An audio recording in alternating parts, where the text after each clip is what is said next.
Hi! Welcome sa aming mathematics tutorial kung saan Kung saan ituturo ko sa inyo ang mga basic concept ng mathematics.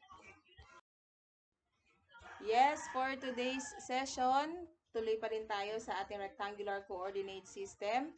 Pero dito sa session na ito, magpa-plot tayo ng coordinate sa ating XY plane. Okay, meron tayo dito 4 and 1. After natin i-plot, identify natin kung saang quadrant sila matatagpuan. Okay, let's have here, the first coordinate is 4, 1. Ang lagi niyong tandaan kapag magpa-plot ng coordinates, yung first number dito na makikita, sila yung sila yung nasa x-axis. Yung mga pangalawang number naman, ito yung mga nasa y-axis. And ang starting point natin lagi ay dito sa origin. Itong 0, 0. Later ka na, be. Okay, the first one, we have 4 at saka 1. So, from 0, ang lagi natin unang bibilangin ay yung nasa y-axis. Ay, sorry, nasa x-axis rather.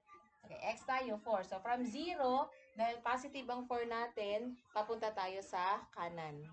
So, 0, 1, 2, 3, 4. Ito ngayon si 4. Now, nasaan si 1?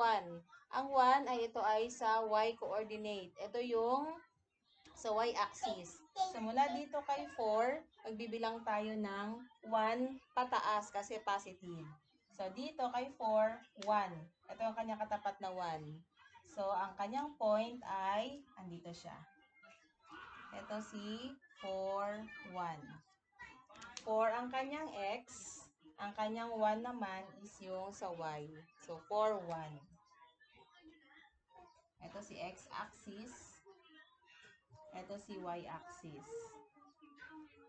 Next, doon naman tayo kay letter B. Negative 3 and positive 2. So again, 0 uli. Dito tayo sa origin. Ang kanyang x ay negative 3.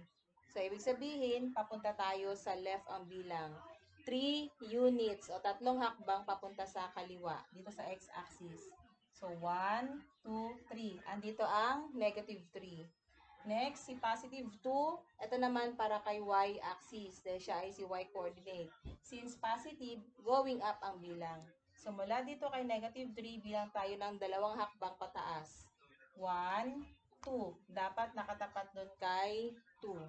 So, nandito ang kanyang coordinates na negative 3 and 2. Next, sa letter C naman, negative 2 and negative 1.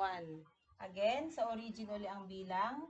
Negative 2, that is negative going to the left.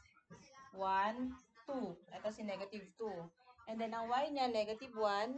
So, ang bilang niya, pababa. Isang beses na hakbang. 1. Nandito siya ngayon. So, negative 2 and negative 1. Next, si letter D naman, 1 at saka negative 2. So, origin pa rin.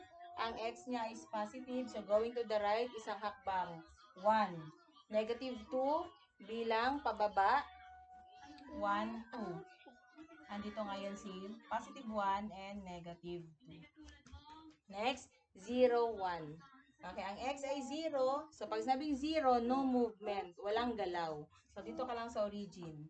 Next, 1 is y-axis or y-coordinate. So, ang bilang mo, pataas, positive.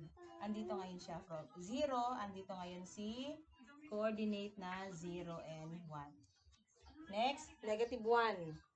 Negative 1, so nandito ka sa left side ng x-axis. And then 0, no movement. Andito ngayon ang ating point na negative 1 and 0.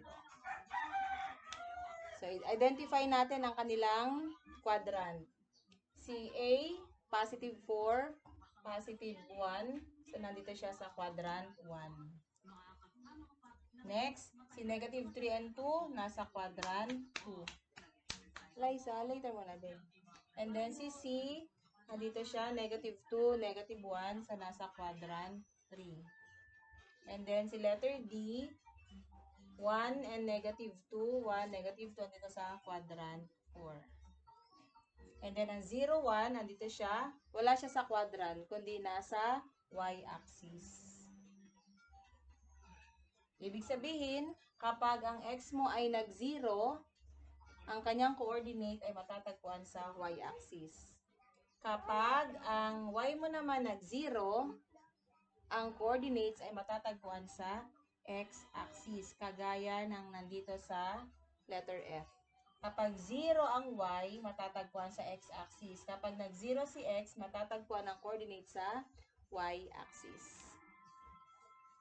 Laging tandaan, it's more fun to know the basic